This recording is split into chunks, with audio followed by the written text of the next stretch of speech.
नमस्कार दोस्तों, मैं नीरज द्विवेदी एक बार पुनः आप सभी लोगों का अपने YouTube channel study with Neeraj में हार्दिक स्वागत करता हूं।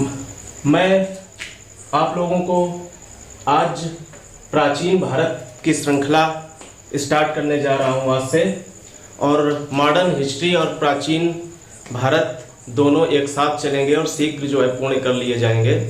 देखिए, प्राचीन भारत की श्रृंखला के तहत पहला टॉपिक सिंधु घाटी की सभ्यता। इसी सिंधु घाटी की सभ्यता को हड़प्पा की सभ्यता भी कहा जाता है। यानी सिंधु घाटी की सभ्यता को चाहे हड़प्पा की सभ्यता को, बात एक ही है। चलिए अब अगले टॉपिक पर चलते हैं। देखिए, सिंधु घाटी की सभ्यता के अलावा विश्व में और भी प्राचीन सभ्यताएं विकसित हुई। ये सिंधु घाटी की जो सभ्यता थी वो विश्व की तीसरी सबसे प्राचीन सभ्यता थी। यानी अगर चार प्राचीन सभ्यताओं को हम ले लें, विश्व की चार प्राचीन सभ्यताएं ले लें, तो सिंधु घाटी की सभ्यता तीसरे नंबर की सबसे प्राचीन सभ्यता होगी। देखिए, देखते हैं कि विश्व की कौन कौन सी प्राचीन सभ्यताएं हैं और किस स्थान पर हैं। सबसे पहले जो सभ्यता है, विश्व की सबसे प्राचीन सभ्यता, वो है मेसोपोटामिया की सभ्यता। ये विश्व की सबसे प्राचीन सभ्यता है, मेसोपोटामिया की सभ्यता। इस सभ्यता का विकास किस नदी के किनारे हुआ? इराक में दजला और फरात नदियों के किनारे हुआ। देखिए, कोई भी सभ्यता, अधिकतर सभ्यताएं नदी घाटी के किनारे ही विकसित होती हैं।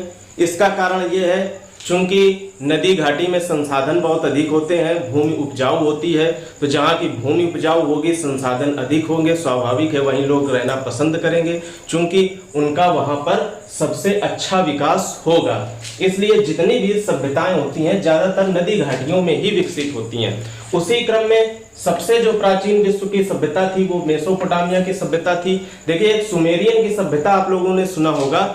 सुमेरियन की सभ्यता अलग से कोई सभ्यता नहीं थी, वो सुमेरियन की सभ्यता इस मेसोपोटामिया की सभ्यता के ही अंतर्गत आती थी। खैर, मेसोपोटामिया की सभ्यता विश्व की सबसे प्राचीन सभ्यता है। इस सभ्यता का विकास इराक में दजला और फरात नदियों के किनारे हुआ। दूसरी विश्व की सबसे प्राचीन सभ्यता मिस्र की सभ्यता है। इस सभ्यता का विकास मिस्र में नील नदी के किनारे हुआ। और तीसरी जो प्राचीन सभ्यता है विश्व की, वो यही अपनी सिंधु घाटी की सभ्यता। इस सिंधु घाटी सभ्यता का जो विकास है वो सिंधु नदी के किनारे हुआ। सिंधु नदी जो भारत और पाकिस्तान में बहती है। तो ये विश्व की तीन प्राचीन सभ्यताएं हो गई। अब विश्व की चौथी प्राचीन सभ्यता कौन सी थी? विश्व की चौथी जो प्राचीन सभ्यता थी वो चीन की सभ्यता थी। इस चीन की सभ्यता का विकास किस नदी के किनारे हुआ? इस चीन की सभ्यता का विकास हांगहो नदी के किनारे हुआ। इस हांगहो नदी को पीली नदी के नाम से भी जाना जाता है। देखिए, ये सारे क्वेश्चन एग्जाम में पूछे जाते हैं कि किस सभ्यता का विकास किस नदी के किनारे हुआ। और सिंधु घाटी की सभ्यता विश्व की चार प्राचीन सभ्यताओं में तीसरे नंबर की प्राचीन सभ्यता है। एक तो प्रश्न ये पूछा जाता है। अब दूसरा प्रश्न देखिए, इससे क्या बनता है। ये जो सिंधु घाटी की जो सभ्यता है, ये अपनी जो सिंधु घाटी की सभ्यता है, वो इन तीनों सभ्यताओं, कौन कौन सी? मेसोपोटामिया की सभ्यता, मिस्र की सभ्यता और चीन की सभ्यता, इन तीनों सभ्यताओं के समकालीन थी। यानी जब सिंधु घाटी की सभ्यता का समय चल रहा था तभी ये सभ्यताएं भी विकसित अवस्था में थीं। यानी सिंधु घाटी सभ्यता इन तीनों ही सभ्यताओं, मेसोपोटामिया की सभ्यता, मिस्र की सभ्यता और चीन की सभ्यता के समकालीन थी। ये एक फैक्ट हो गया। अगला देखिए फैक्ट, कुछ सिंधु घाटी की प्रमुख विशेषताएं हैं, बहुत ही इंपॉर्टेंट विशेषताएं हैं। सबसे पहली जो विशेषता है, मोस्ट इंपॉर्टेंट, जो सिंधु घाटी की सभ्यता है वो आद्य ऐतिहासिक सभ्यता है। अब आप कहेंगे आद्य ऐतिहासिक सभ्यता क्या चीज है? देखिए, सभ्यताओं को तीन भागों में बांटा गया है। अगर देखा जाए तो सभ्यताओं को बांटने के क्रम में उनके तीन भाग कर दिए गए। कौन कौन से कर दिए गए? एक जो भाग किया गया उसको कहा गया प्राक्य ऐतिहासिक, प्राक ऐतिहासिक सभ्यता। जो दूसरी सभ्यता को बांटा गया वो थी आद्य ऐतिहासिक सभ्यता। और जो तीसरी सभ्यता है वो है ऐतिहासिक सभ्यता। यानी सभ्यताओं की 3 कैटेगरी बनाई गई, प्राक ऐतिहासिक, आद्य ऐतिहासिक और ऐतिहासिक। अब देखिए प्राक ऐतिहासिक क्या होता है। प्राक ऐतिहासिक सभ्यता वो सभ्यता होती है जिसके संबंध में कोई लिखित जानकारी उपलब्ध ही नहीं है। तो जब लिखित जानकारी होगी नहीं तो पढ़ने की तो बात ही अलग हो गई। तो प्राक ऐतिहासिक वो सभ्यता होती है जिसके संबंध में कोई भी हमको लिखित जानकारी उपलब्ध नहीं है, पहली बात। दूसरी बात देखिए आद्य ऐतिहासिक सभ्यता। आद्य ऐतिहासिक सभ्यता वो सभ्यता होती है जिसके संबंध में लिखित जानकारी तो उपलब्ध है, लिखित जानकारी है, लेकिन उस लिखित जानकारी को हम पढ़ नहीं सकते हैं।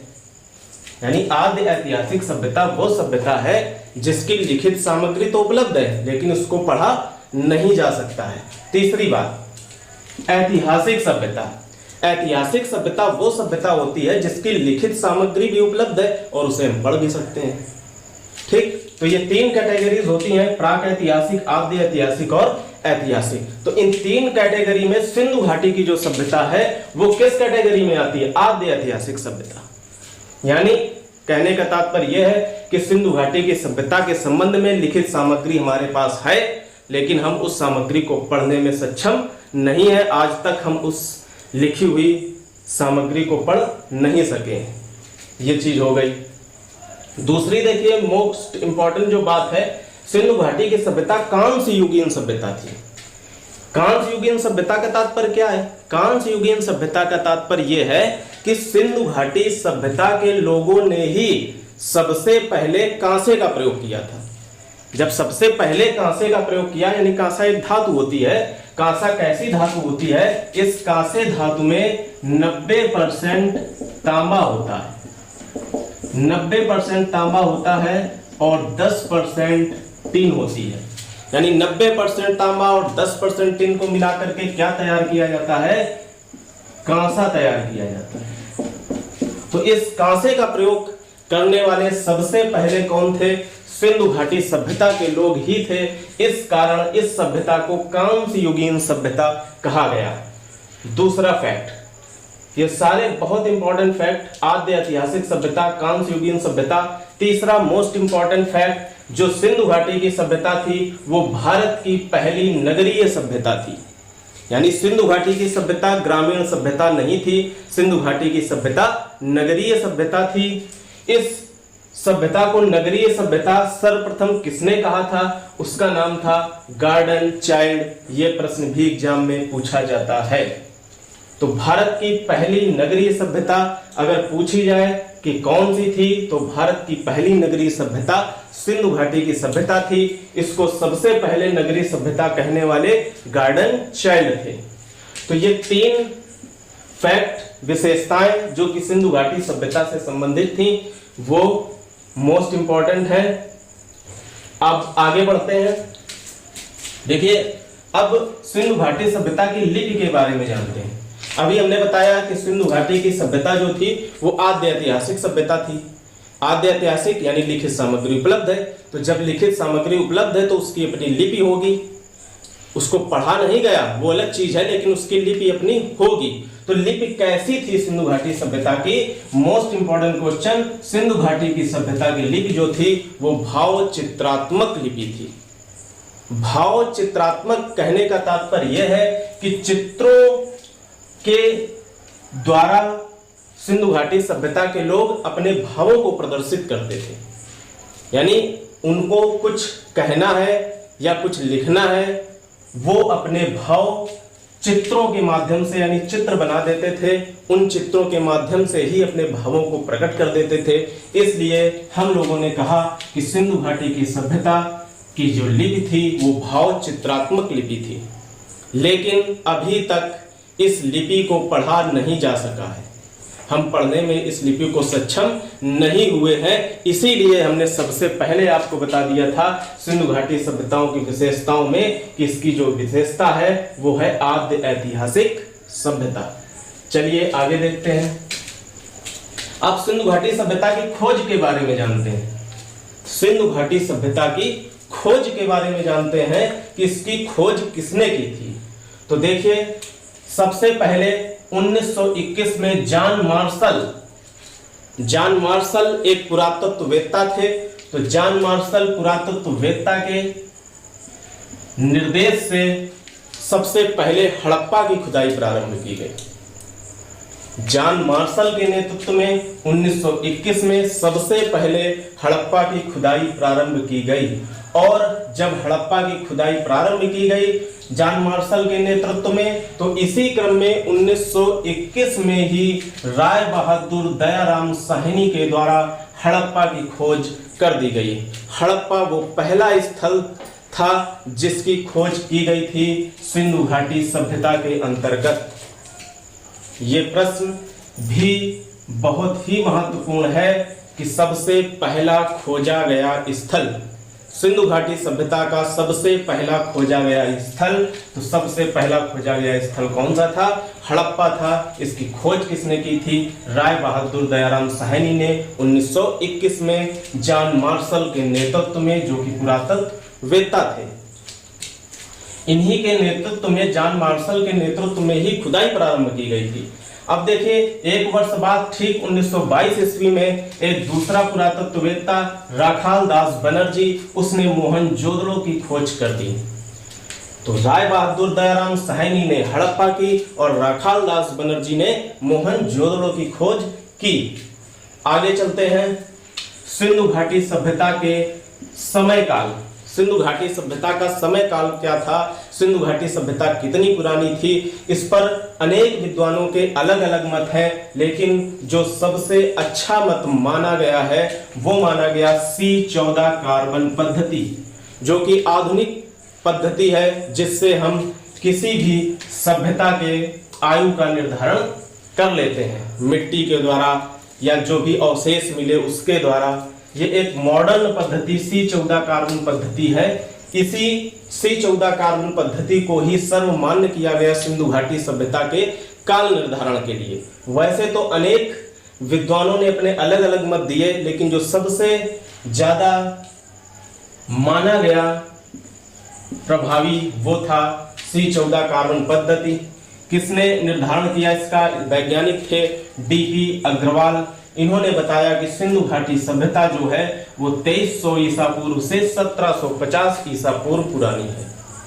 यानी सिंधु घाटी सभ्यता का काल D.P. अग्रवाल के द्वारा क्या बताया गया? 2300 ईसा पूर्व से 1750 ईसा पूर्व। तो ये हो गई बात किसकी? सिंधु घाटी सभ्यता के काल की। अब देखिए आगे आते हैं। अब आते हैं सिंधु घाटी सभ्यता का नामकरण। सिंधु घाटी की सभ्यता का नामकरण कैसे हुआ? तो देखिए, सबसे पहले इसका जो नामकरण किया था, नामकरण करने वाले थे सर जॉन मार्शल। ये वही सर जॉन मार्शल हैं जिनके नेतृत्व में हड़प्पा और मोहनजोदड़ो की खुदाई की गई थी। तो इन्हीं सर जॉन मार्शल ने सबसे पहले इस सभ्यता को सिंधु सभ्यता का नाम दिया। सबसे पहले सर जॉन मार्शल ने इस सभ्यता को सिंधु सभ्यता का नाम दिया। इसके बाद क्या हुआ? सिंधु सभ्यता के बाद इसी सभ्यता को सिंधु घाटी की सभ्यता कहा जाने लगा। सिंधु घाटी की सभ्यता क्यों कहा जाने लगा? चूंकि हड़प्पा और मोहनजोदड़ो की खुदाई के बाद और अनेक खुदाइयां प्रारंभ की गईं और धीरे धीरे स्थल खोजे गए इस सिंधु घाटी सभ्यता से संबंधित। और जो भी स्थल खोजे गए वो देखा गया कि वो सारे स्थल सिंधु नदी के किनारे बसे हुए मिले या सिंधु नदी के जो सहायक नदियां हैं उनके किनारे बसे मिले। तो जब सारे स्थल सिंधु नदी या उसकी सहायक नदियों के किनारे ही विकसित मिले, इसलिए इस सभ्यता को क्या कह दिया गया कि ये सिंधु सभ्यता नहीं, ये सिंधु घाटी की सभ्यता है। अगली बात, फिर सिंधु घाटी की सभ्यता के बाद फिर नाम बदल गया। इसको क्या कहा जाने लगा? हड़प्पा सभ्यता कहा जाने लगा। क्यों हड़प्पा सभ्यता कहा जाने लगा? क्योंकि लोगों ने, वैज्ञानिकों ने यह सोचा कि इसका सबसे जो उपयुक्त नाम है, सर्वाधिक उपयुक्त नाम, यानी जो आधुनिक नाम है इसका, वो है हड़प्पा सभ्यता। प्रारंभ में ही हमने बता दिया था कि सिंधु घाटी की सभ्यता को ही क्या कहा जाता है? हड़प्पा की सभ्यता। ये आधुनिक नाम है, सबसे उपयुक्त नाम, जो सर्वाधिक उपयुक्त नाम है वो हड़प्पा सभ्यता ही है। क्यों है? क्योंकि जब खुदाई की गई तो सबसे पहला स्थल कौन खोजा गया था? सबसे पहला खोजा जाने वाला स्थल हड़प्पा ही था।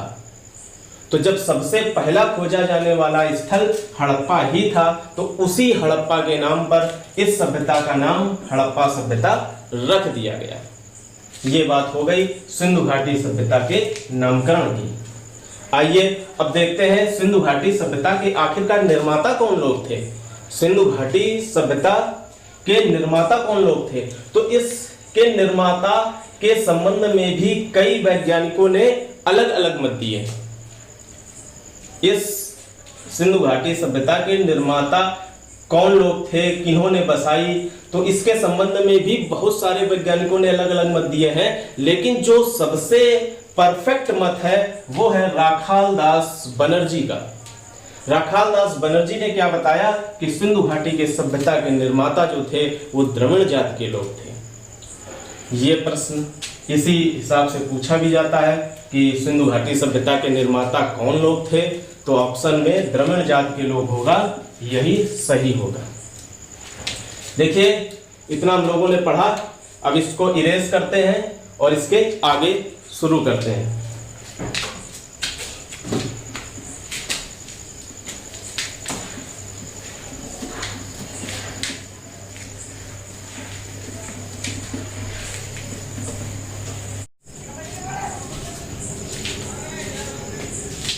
हाँ दोस्तों, तो अब सिंधु घाटी सभ्यता के विस्तार के बारे में चर्चा करेंगे कि आखिर सिंधु घाटी की जो सभ्यता थी वो कहाँ से कहाँ तक फैली हुई थी, इसकी चर्चा करेंगे। तो देखिए सिंधु घाटी सभ्यता का विस्तार कहाँ से कहाँ था, कहाँ तक था। तो सबसे पहले जानते हैं कि इसका पूर्वी छोर कौन सा था। सिंधु घाटी सभ्यता का पूर्वी छोर कौन सा था, तो सिंधु घाटी सभ्यता का जो पूर्वी छोर था वो मेरठ उत्तर प्रदेश में एक स्थान है आलमगीरपुर। मेरठ उत्तर प्रदेश में एक स्थान है आलमगीरपुर। इस सिंधु घाटी सभ्यता का यह पूर्वी छोर था, सबसे पूरब की तरफ। इसका पूर्वी छोर मेरठ उत्तर प्रदेश में एक स्थान आलमगीरपुर। ये आलमगीरपुर किस नदी के किनारे है? ये आलमगीरपुर हिंडन नदी के किनारे है। ठीक, तो सबसे पूर्वी छोर किस स्थान में है? आलमगीरपुर। आलमगीरपुर कहाँ है? मेरठ उत्तर प्रदेश में। किस नदी के किनारे आलमगीरपुर है? हिंडन नदी के किनारे। पहली बात, अब देखिए हिंडन नदी जो है वो यमुना नदी की सहायक नदी है। हिंडन नदी यमुना नदी की सहायक नदी है। तो कभी कभी विकल्प में हिंडन नदी न दे करके यमुना नदी आपको दे देगा, तब भी आपको कंफ्यूज नहीं होना है।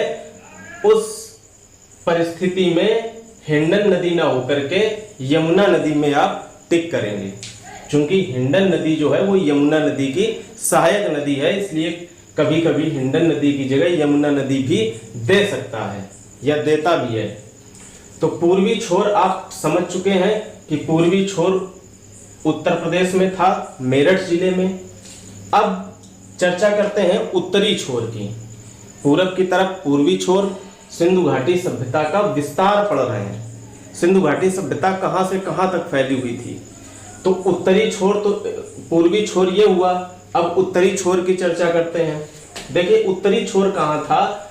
उत्तरी छोर इस स्थान में था मांडा। एक मांडा स्थान है। कहां पर यह मांडा स्थान है? जम्मू कश्मीर में। कहां पर है? जम्मू कश्मीर में। तो ये एक मांडा स्थान जम्मू कश्मीर में पड़ता है। और ये मांडा किस नदी के किनारे पड़ता है? चिनाब नदी के किनारे। तो चिनाब नदी के किनारे जम्मू कश्मीर में एक स्थल मांडा है, वही इस सभ्यता का क्या है? उत्तरी छोर है। दूसरी बात, पूर्वी छोर हो गया और उत्तरी छोर हो गया। अब चर्चा करते हैं कि इस सभ्यता का दक्षिणी छोर क्या था, दक्षिण में कहां तक फैली हुई थी। तो दक्षिण में ये दैमाबाद एक स्थान पड़ता है, कहां पर दैमाबाद पड़ता है? अहमदनगर महाराष्ट्र में। दैमाबाद एक स्थान अहमदनगर महाराष्ट्र में पड़ता है, वो सिंधु घाटी सभ्यता का दक्षिणी छोर है। और ये जो दैमाबाद पड़ता है वो प्रवरा नदी के किनारे है। किस नदी के किनारे? प्रवरा नदी के किनारे। और एक चीज और जानेंगे, जो प्रवरा नदी है वो दामोदर नदी की सहायक नदी है। तो कभी कभी प्रवरा नदी न दे करके दामोदर नदी भी दे सकता है। ठीक है, तो 3 बातें हो गई। एक तो इस सभ्यता का पूर्वी छोर कहां पर था? आलमगीरपुर, जो कि मेरठ में स्थित है। दूसरा, इस सभ्यता का उत्तरी छोर कौन सा था? मांडा, जो कि जम्मू कश्मीर राज्य में स्थित है। तीसरा, इस सभ्यता का दक्षिणी छोर कौन सा था? दैमाबाद, जो कि अहमदनगर महाराष्ट्र में स्थित है। तीनों की नदियां भी बता दी, मांडा चिनाब नदी के किनारे, और आलमगीरपुर हिंडन नदी के किनारे, और दैमाबाद प्रवरा नदी के किनारे। ठीक, अब चर्चा करते हैं इस सभ्यता के पश्चिमी छोर की। पूरब हो गया, उत्तर हो गया, दक्षिण हो गया, अब इस सभ्यता का पश्चिमी छोर। तो इस सभ्यता का पश्चिमी छोर अपने देश में नहीं है। कहां पर है? पाकिस्तान में है। लेकिन पहले चूंकि पाकिस्तान भी शामिल था अपने भारत देश में, इसलिए ये जो है भारत देश की ही सभ्यता मान करके चलेंगे कि भारत देश की ही ये सभ्यता थी। तो इस सभ्यता का जो पश्चिमी छोर है वो पाकिस्तान में है, और पाकिस्तान में वो कौन सा स्थान है? उस स्थान का नाम है सुतका गेंडोर। उस स्थान का नाम है सुतका गेंडोर। ये सुतका गेंडोर कहां पर पाकिस्तान में स्थित है? पाकिस्तान का एक प्रांत है बलूचिस्तान। तो ये सुतका गेंडोर उसी बलूचिस्तान प्रांत में पड़ता है। और ये सुतका गेंडोर किस नदी के किनारे पड़ता है? ये सुतका गेंडोर दास्क नदी के किनारे। दास्क नदी, या इसी दास्क नदी को दस्त नदी भी बोला जाता है। तो ये सुतका गेंडोर दास्क या दस्त नदी के किनारे बलूचिस्तान पाकिस्तान में स्थित है। तो इस सभ्यता के चारों छोर बता दिए गए आपको। इस सभ्यता का पूर्वी छोर कौन सा था, इस सभ्यता का उत्तरी छोर कौन सा था, दक्षिणी छोर कौन सा था, और पश्चिमी छोर कौन सा था। अब देखिए, अगर हम इन छोरों को आपस में मिला दें तो इस सभ्यता की एक आकृति बन जाएगी कि इस सभ्यता की आकृति कैसी थी। देखिए कैसी इस सभ्यता की आकृति थी अगर इन तीनों चारों छोरों को मिला दें। देखिए ये हमने